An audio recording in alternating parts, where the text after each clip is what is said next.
আল্লাহ রহমত করেন আল্লাহ। বাবাজি আজ তো 3 দিন ধরে কিছু খাই না, কয়টা টিয়া দিবেন কিছু কিনে খাইতাম।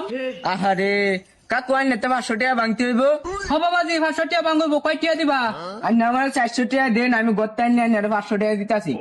100 টিয়া ভিক্ষা দিলবা? আরে তোমার মতো জনদরিদ্র লোক থাকলে তুই বাবাজি দেওয়া হয় না, 400 টিয়া আসেনি। 1 2 3 হ্যাঁ আছে। যাও বাবাজি আমি কারুছি। আমি আইতাছি। আধা ঘন্টা হয়েছে সারাটা গেছে, হনো কিন্তু কব নাই টিয়াটা কি আমার মাই যাইবো নাকি তা বাড়িত গে দেখি। গড় তো মনে হয় এটাই। কই বাবাজি তুমি কি গড়? টিয়াটা দেও বেটা, আরো কয়েকটা ভাড়া গে ঘুরতে হইব আমার। এই মেয়ে এই চিল্লাইতে শুনকে লিখিয়া। আরে ভাই চিল্লাইতাছি কি সাথে? আপনি স্যার আমার তো 400 টিয়া আনছে, 500 টিয়া কইছে আমার দিব, 100 টিয়া দিব ভিক্ষা। আপনি স্যার টিয়া লই আয় করছে গড়, কইছে স্যার টিয়াটা দিত। এই মেয়ে গঞ্জা টঞ্জা খাইছুন নাকি? আমি বিয়াই করছি না, আমার সারাই করতে গিয়া। আরে এটা কি উনাইলো রে বেটা?